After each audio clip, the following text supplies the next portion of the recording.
लेकिन उसके पास जो कुछ भी उपलब्ध है उसमें भी गौरव के साथ अगर जीता है तो वो औरों को भी प्रेरणा देता है। और इसलिए एक युवा पीढ़ी में विश्वास और भरोसा पैदा करने के लिए, सेल्फ कॉन्फिडेंस को क्रिएट करने के लिए एक ऐसे प्रयास को हमने प्रारंभ किया है।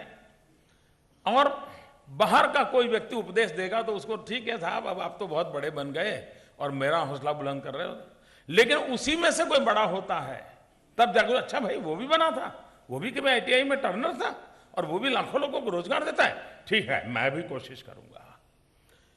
आखिरकार यही सबसे बड़ी ताकत होती है। और उस ताकत को जगाने के लिए ये एम्बेसडर्स, मैं तो चाहूंगा कि ऐसे सफल लोग हर राज्य में होंगे, हर राज्य में ऐसे सफल लोगों की गाथाओं की किताब निकले, पोर्टल पे उनके जीवन रखा जाए कि भी कभी ITI पढ़े थे लेकिन आज जीवन में इतने सफल हुए हैं। तो इस क्षेत्र में काम करने वाले करोड़ों लोग हैं हमारे गरीब, उनका विश्वास पैदा होगा। और हर बार ऐसे लोगों को सम्मानित करना, उनको कोई तालुका का ब्रांड एम्बेसडर हो सकता है, कोई जिले का ब्रांड एम्बेसडर हो सकता है, कोई राज्य का ब्रांड एम्बेसडर हो सकता है, कोई राष्ट्र का ब्रांड। धीरे धीरे धीरे इस परंपरा को विकसित करना है मुझे, नीचे तक उसको परकोलेट करना है, उसका एकदम से हॉरिजॉन्टल इसको काफ़ी स्प्रेड करना है। मैं चाहूँगा सब राज्य से हमारे मंत्री महोदय आए हैं, वो उस दिशा में उनकी प्रतिष्ठा के लिए कुछ न कुछ करेंगे। उसी प्रकार से ITI एक ऐसी व्यवस्था नहीं है कि जो प्राणहीन हो। कभी कभार कागजी लिखापट्टी में जो विफल रहते हैं उनका एक ऐसा सॉफ्टवेयर परमात्मा ने उसको दिया होता है कि मैकेनिकल वर्क में, टेक्निकल वर्क में वो बहुत इनोवेटिव होते हैं। हमारी ITIs में ऐसे जो होनहार लोग हैं उनको अवसर मिलना चाहिए। अगर 2 घंटे बाद में उसको ITI में बैठ करके मशीन पे काम करना है तो उसको अवसर मिलना चाहिए। यहां कुछ लोगों को इसके लिए अवार्ड दिया गया कि अपना टेम्परामेंट होने के कारण इस व्यवस्था का उपयोग करते हुए उन्होंने कोई न कोई नई चीज, इनोवेशन के लिए कोशिश की, कुछ नया प्रयास किया। एक डिसिप्लिन में गया लेकिन मल्टीपल डिसिप्लिन को ग्रास्प करने की उसके अंदर ताकत थी। ये जो किताबी दुनिया से बाहर इंसान की अपनी एक बहुत बड़ी शक्ति होती है, हमारी ITI इसको पहचाने, उस दिशा में एक प्रयास करने का इसमें प्रयास हुआ है और उस प्रयास का लाभ मिलेगा। उसी प्रकार से जब हम पढ़ते हैं 27,000 करोड़ रुपया ऐसे ही पड़ा है, तब ज्यादा से ज्यादा 2-4 दिन अखबार में आ जाता है सरकार सोई पड़ी है, नेता क्या कर रहे हैं, भाषण कर वगैरह वगैरह, लेकिन उसका 27,000 करोड़ का कोई उपाय नहीं निकलता है। पड़ा है क्या क्या करे साहब, कोई लेने वाला नहीं आता है। मैं हैरान हूं, हमारे देश में मोबाइल फोन, आप स्टेट बदलो वो नंबर चल जाता है, आप दूसरे देश चले जाओ नंबर बदल जाता है। सर्विस प्रोवाइडर इस राज्य में है, दूसरे राज्य में नया सर्विस प्रोवाइडर है तो वो प्रोवाइडर आपका कनेक्टिविटी दे देता है। मोबाइल फोन वाले के लिए सब सुविधाएं हो सकती हैं, एक गरीब इंसान नौकरी छोड़ करके दूसरी नौकरी पर जाए, उसको वो लिंक क्यों नहीं मिलनी चाहिए? इसी सवाल ने मुझे झकझोरा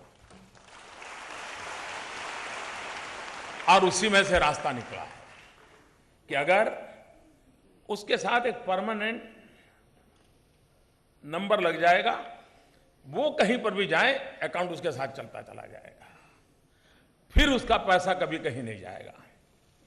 इस प्रयत्न के कारण ये 27,000 करोड़ रुपए जो पड़े हैं ना, जिन किसी न किसी गरीब के पसीने के पैसे हैं, वो सरकार के मालिकी के पैसे नहीं है।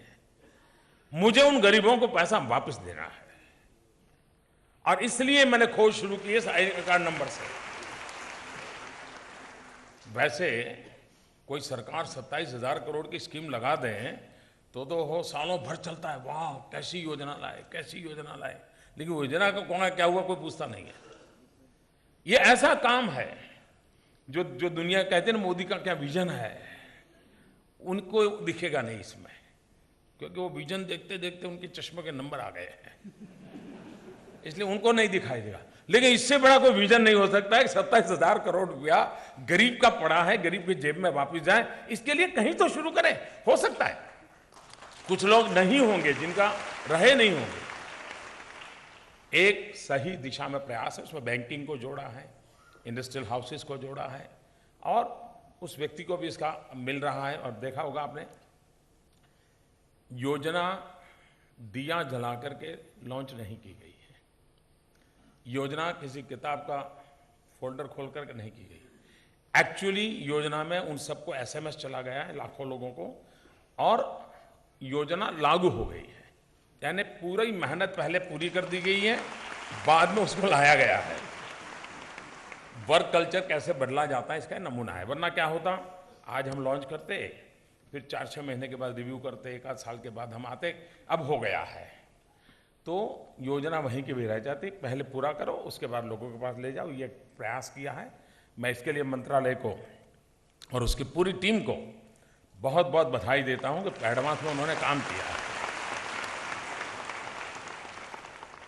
उसी प्रकार से हमारे देश का एक सबसे बड़ी समस्या ये है कि हम जो सरकार में बैठे हैं, हम मानते हैं हमारे साथ ज़्यादा कोई जानता ही नहीं है, हमसे ज़्यादा समझ किसी को नहीं है, हमसे ज़्यादा ईमानदार कोई नहीं है, हमसे ज़्यादा देश की परवाह किसी को नहीं है। ये गलत सोच है। 125 करोड़ देशवासियों पर हम भरोसा करें। सरकार आशंकाओं से नहीं चलती है, सरकार प्रारंभ भरोसे से करती है। और इसलिए आपने देखा होगा, अंग्रेजों के जमाने से व्यवस्था चलती थी कि आपको कोई सर्टिफिकेट को जेरोक्स करके कहीं भेजना है तो गैजेटेड ऑफिस का साइन लेना पड़ता था। हमने कहा है, मुझे समझ नहीं आती है कि तुम तो बेईमान हो, गैजेटेड ऑफिसर ईमानदार है, ये किसने तय किया?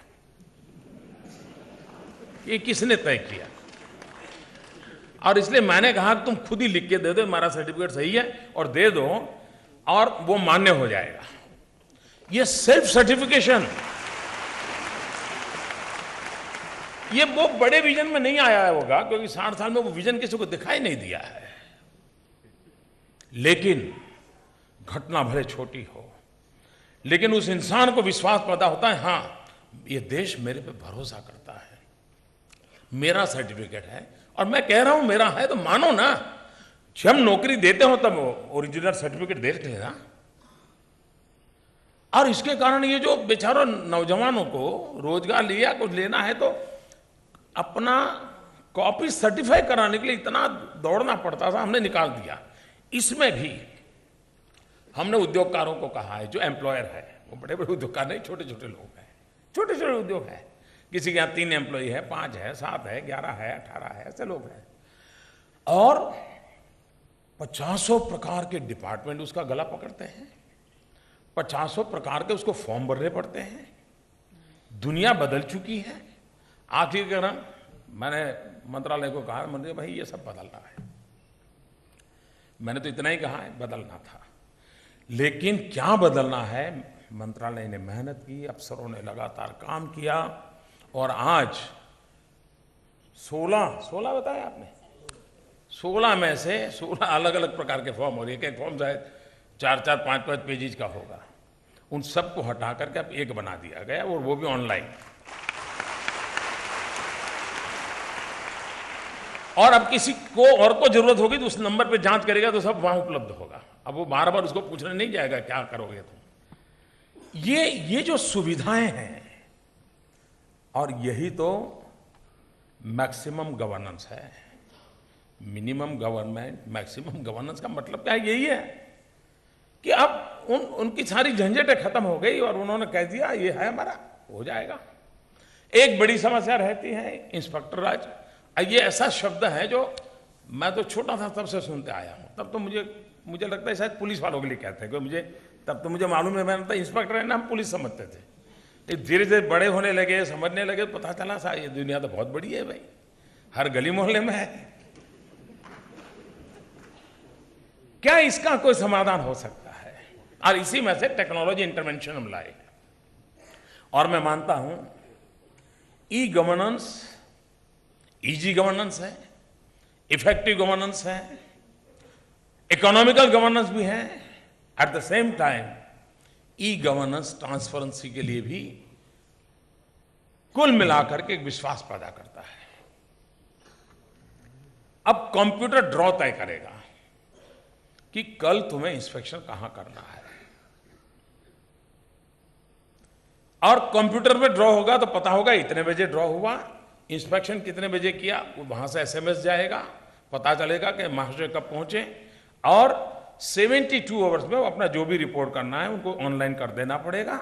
और इसके कारण मैं नहीं मानता हूं कि जो हैरेसमेंट वाला मामला है वो भी रहेगा। और कुछ लोग ऐसे होते हैं कि गलती खूब करते हैं, चोरी बहुत करते हैं, और फिर गाली इंस्पेक्टर को देते हैं, देखो आकर के मुझे परेशान कर। तो दोनों तरफ से गड़बड़ होती है।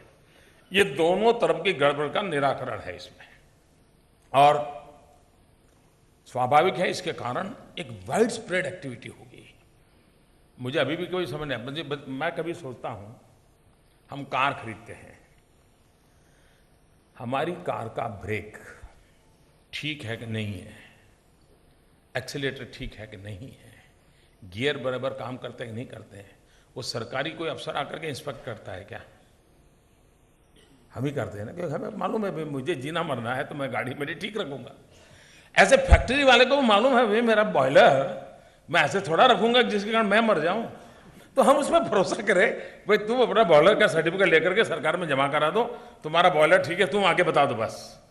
मैं तो हैरान हूं, कभी किसी जमाने में एक बड़े शहर में 1 या 2 लिफ्ट हुआ करती थी, बड़े शहरों में जिस जमाने में लिफ्ट शुरू हुई। अब सरकार ने लिफ्ट की इंस्पेक्शन, सरकार म्यूनसिपैलिटी ने अपने पास रखा, अब हर जगह पे लिफ्ट होने लगी। अब इंस्पेक्टर एक है और लिफ्ट का परीक्षण उसको करना पड़ता है, वो कहाँ से करेगा? जो सोसाइटी वालों को बोलो भाई तुम 6 महीने में एक बार चेक कराओ, हमको चिट्ठी लिख दो कौन किसने चेक किया और तुम्हारा सेटिस्फेक्शन लेटर भेज दीजिए, क्योंकि वो भी तो नहीं चाहता ना लिफ्ट में मरना। हम उसको जितना जोड़ेंगे, उसका जितना भरोसा करेंगे, हमारी व्यवस्थाएं कम होती जाएगी और लोग अपने आप रिस्पॉन्सिबल बनते जाते हैं। उस दिशा में काम करने का एक महत्वपूर्ण प्रयास ये सुविधा पोर्टल के माध्यम से किया गया है। इंस्पेक्टर के इंस्पेक्शन की नई टेक्नोलॉजी एडेड व्यवस्था की गई है, और उसके कारण मुझे विश्वास है कि हम जो ईज ऑफ बिजनेस की बात कर रहे हैं, आखिरकार मेक इन इंडिया को सफल करना है तो ईज ऑफ बिजनेस ये सबसे पहली रिक्वायरमेंट है। ईज ऑफ बिजनेस प्रमुखतया शासन की जिम्मेवारी होती है, उसकी कानूनी व्यवस्थाएं, उसका इंफ्रास्ट्रक्चर, उसकी स्पीड, ये सारी बातें उसके साथ जुड़ी हुई हैं, और इसलिए ease of business make in India की प्रायोरिटी है। उसी प्रकार से हम उद्योगकारों के कहने पर और से उनके आग्रह पर या उनकी सुविधा के लिए लेबर के लिए सोचते रहेंगे तो कभी लेबर को हम न्याय नहीं दे पाएंगे। हमने लेबर समस्या को लेबर के नजर से ही देखना है, श्रमिक की आंखों से ही श्रमिक समस्या देखनी चाहिए। उद्योगकार की आंखों से श्रमिक की समस्या नहीं देख सकते हैं, और इसलिए श्रमिक की आंखों से श्रमिक की समस्या देख करके उसके जीवन में सुविधाएं कैसे बढ़े, वो अपने हकों की रक्षा कैसे कर पाए, जो चीजें उसको, अब देखिए परंपरागत रूप से हमारे यहां कुछ लोगों को बहुत काम आता है, लेकिन वो किसी व्यवस्था से नहीं निकला है, इसलिए उसके पास कोई सर्टिफिकेट नहीं है। क्यों ना हम जो अपनी मर्जी से अपने तरीके से कुछ सीखा है, मान लीजिए किसी के यहां प्यून के नाते काम करता है, लेकिन प्यून का काम करते करते उसको ड्राइविंग सीख लिया, आ गई ड्राइविंग, लेकिन चूंकि बेकायदे के पास ड्राइविंग के लिए सर्टिफाइड व्यवस्था नहीं है, कहाँ सीखा क्या नहीं है, प्रॉपर लाइसेंस लेने की दिक्कत है, इसलिए कोई उसको ड्राइवर रखता नहीं। पूछते हैं यार पहले कहीं ड्राइवरी की थी क्या, मिलता नहीं।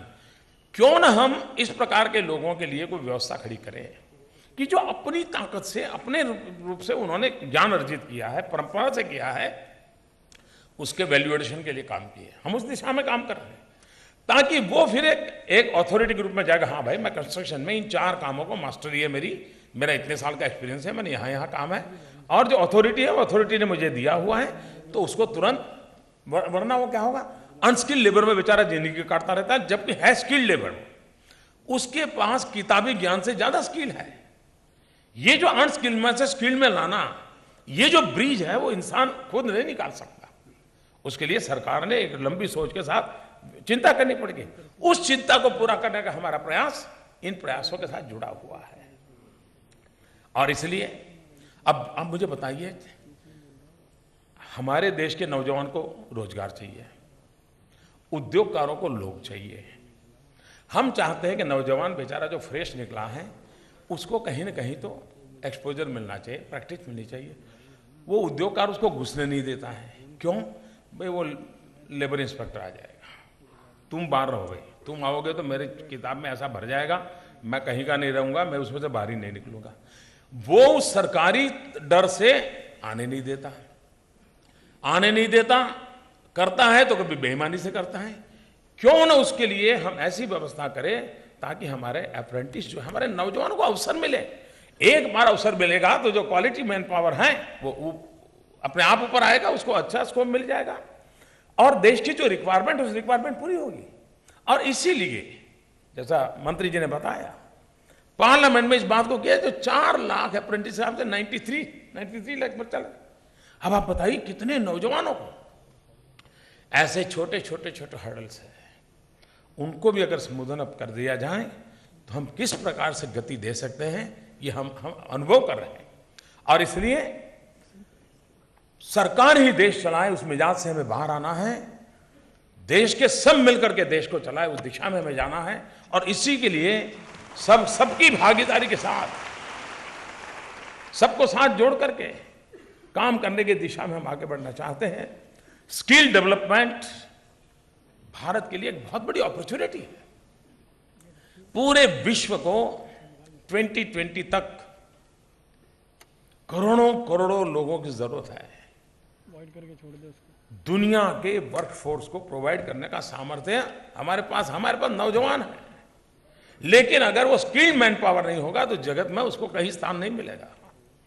और इसलिए हमें एक तो वो तैयार करना है जनरेशन को, नई जनरेशन को जो जॉब क्रिएटर हो, और दूसरी वो जनरेशन हो जो जॉब क्रिएटर नहीं बन सकती है, लेकिन कम से कम लोग उसको जॉब के लिए ढूंढते आ जाएं, इतनी कैपेसिटी वाला वो नौजवान तैयार हो।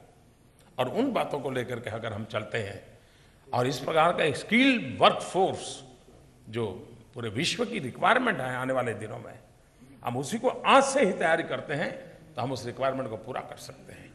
मैंने देखा है, मैं कई ITI के ऐसे स्टूडेंट जानता हूं जिनको विदेशों में, खास करके गल्फ कंट्रीज में, 1-2 लाख रुपए के पैकेज के साथ काम मिलता है। बड़ी बड़ी कंपनियां ले जाती हैं, क्योंकि इस प्रकार के वर्क फोर्स की बहुत रिक्वायरमेंट बढ़ती चली जा रही है।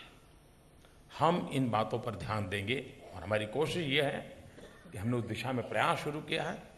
और आज एक साथ, वैसे ये एक योजना ऐसी है कि हर महीने एक लॉन्च करते तो भी बहुत बड़ा काम दिखता, लेकिन मुझे 5 साल में काफ़ी काम करने हैं, इसलिए मैं एक दिन में 5-5 काम निपटा रहा हूँ।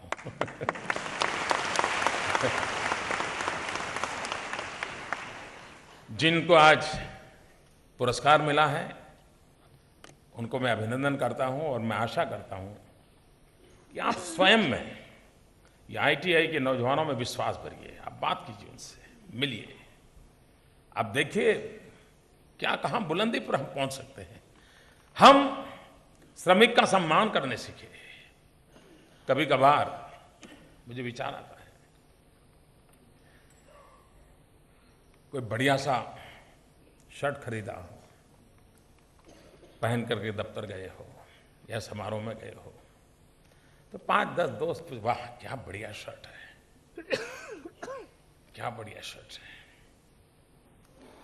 कॉलेज में गए हैं, बहुत बढ़िया टी-शर्ट पहन के गए, तो वाह, सब लोग देखते वाह क्या है। फिर तो सेल्फी भी निकाल देता है, सर्कुलेट भी कर देता है। लेकिन क्या कभी सोचा क्या मेरे जेब में पैसे थे इसलिए शर्ट आया? क्या मेरे पिताजी ने 2-4 हज़ार रुपया मेरे पॉकेट खर्च के लिए दिया था, उसके लिए शर्ट आया? नहीं, मेरे पैसों के कारण मेरा शर्ट नहीं आया है। मेरा शर्ट इसलिए आया है कि किसी गरीब किसान ने मई जून की भयंकर गर्मी में खेत जोता होगा, कपास बोया होगा, बारिश में भी रात भर काम किया होगा, तब जाकर के कपास हुआ होगा। किसी गरीब मजदूर ने उसमें से धागा बनाया होगा, किसी बुनकर के उसको कपड़े में परिवर्तित किया होगा, किसी रंगाटी ने अपनी जिंदगी के रंग की परवाह किए बिना, शरीर के रंग की परवाह किए बिना, हाथ कितने ही रंगों से रंग क्यों न जाए, उस कपड़े को अच्छे से रंगा होगा। कोई दर्जी होगा जिसने उसको सिलाई की होगी, कोई गरीब विधवा होगी जिसको अपनी बेटी की शादी करवानी है, इसलिए रात रात बुढ़ापे में भी उन कपड़ों पर घाच बटन किया होगा।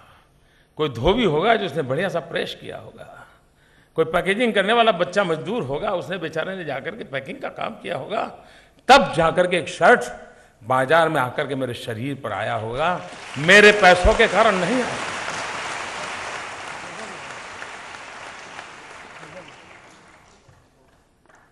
शर्ट मेरे पैसों से नहीं निकलता है। अच्छी साड़ी हो, शर्ट हो, कपड़े हो, किसी न किसी गरीब के परिश्रम का परिणाम होता है। और इसलिए समाज के इन श्रमिक वर्ग के प्रति उस संवेदना के साथ, उस गौरव के साथ अगर देखना हमारा स्वभाव बनता है, तो मुझे विश्वास है कि सच्चे अर्थ में ये श्रमयोगी राष्ट्र योगी बनेगा। ये श्रमयोगी राष्ट्र निर्माता बनेगा।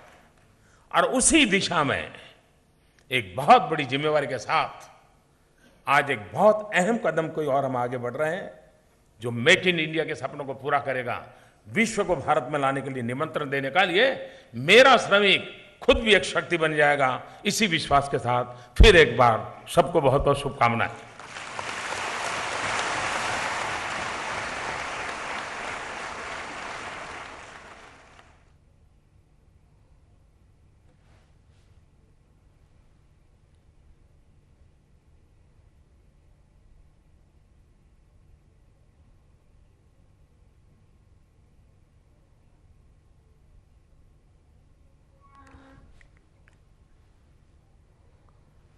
प्रधानमंत्री नरेंद्र मोदी ने अपनी एक और महत्वाकांक्षी योजना श्रमेव जयते का आगाज कर दिया है।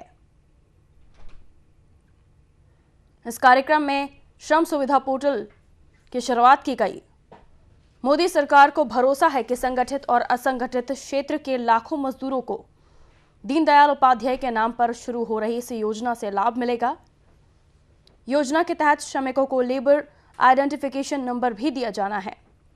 श्रम मंत्रालय ने संगठित और असंगठित क्षेत्र के मजदूरों के लिए इस महत्वाकांक्षी कार्यक्रम की जमीन तैयार कर ली है। मोदी के अलावा श्रम मंत्री नरेंद्र सिंह तोमर के साथ साथ स्वास्थ्य मंत्री हर्षवर्धन, वाणिज्य मंत्री निर्मला सीतारमण, कलराज मिश्र और सर्बानंद सोनोवाल भी कार्यक्रम में मौजूद हैं। इन तमाम मंत्रियों के मंत्रालय श्रमेव जयते को सफल बनाने के लिए मिलजुल कर योगदान करेंगे। इस कार्यक्रम की जो मुख्य बातें हैं उसके बारे में हम आपको बता रहे हैं। श्रम सुविधा यानी कि यूनिफाइड लेबर पोर्टल होगा, जिसके तहत 6-7 लाख उद्योगों को सेल्फ सर्टिफिकेशन और सिंगल ऑनलाइन रिटर्न भरने की सुविधा होगी। साथ ही एक जिम्मेवार लेबर इंस्पेक्शन की योजना भी होगी।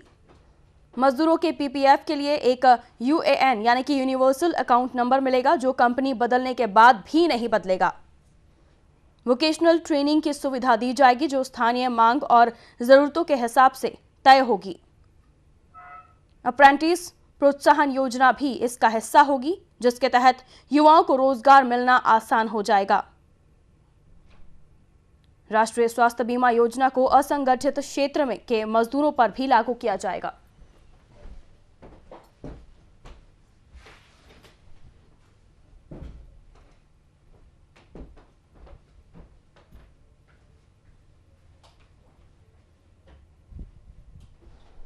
पीएम नरेंद्र मोदी ने पंडित दीनदयाल उपाध्याय श्रमेव जयते कार्यक्रम की शुरुआत कर दी है। ये राज्यों के श्रम एवं रोजगार मंत्रियों, स्वास्थ्य मंत्रियों और व्यावसायिक प्रशिक्षण मंत्रियों का कार्यक्रम है। पीएम ने श्रम सुविधा पोर्टल और श्रम निरीक्षण योजना की शुरुआत की। जो कर्मचारी ईपीएफओ के दायरे में आते हैं उनके लिए यूनिफॉर्म अकाउंट नंबर बना है। इसका मतलब है कि पीएफ के लिए एक ही यूनिवर्सल अकाउंट नंबर यूएएन मिलेगा, जो कि पूरी जिंदगी चलता रहेगा। नौकरी बदलने पर भी इसे बदलने की जरूरत नहीं पड़ेगी। पीएम ने इसकी भी शुरुआत की।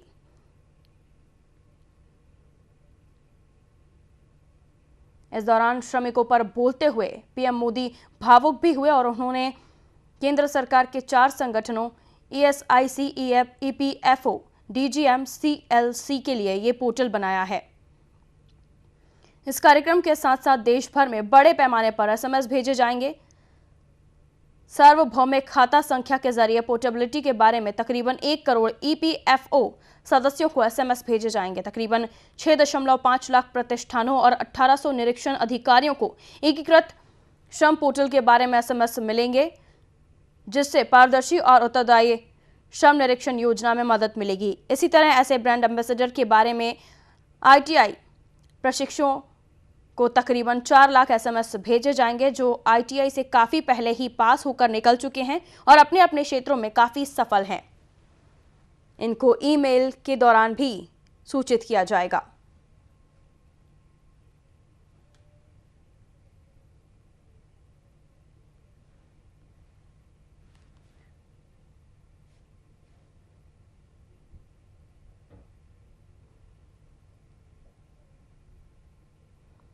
श्रमेव जयते की योजना की शुरुआत प्रधानमंत्री नरेंद्र मोदी ने की।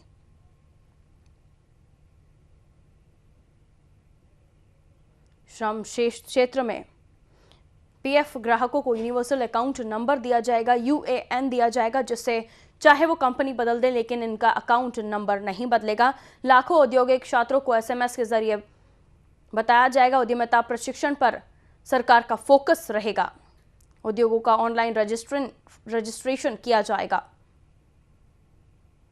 श्रमेव जयते योजना का शुभारंभ प्रधानमंत्री नरेंद्र मोदी ने किया।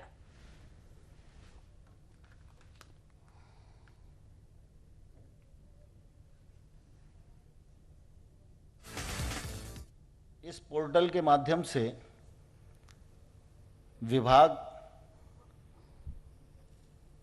6-7 लाख जो औद्योगिक इकाइयां हैं उनको एक श्रम पहचान नंबर देगा और ये सारी की सारी इकाइयां श्रम विभाग के जो 16 कानून हैं, श्रम विभाग के कानून तो 44 हैं, लेकिन 16 कानून ऐसे हैं जिनको सीधा सीधा केंद्र सरकार के द्वारा लागू किए जाते हैं। शेष कानून राज्यों के द्वारा लागू होते हैं।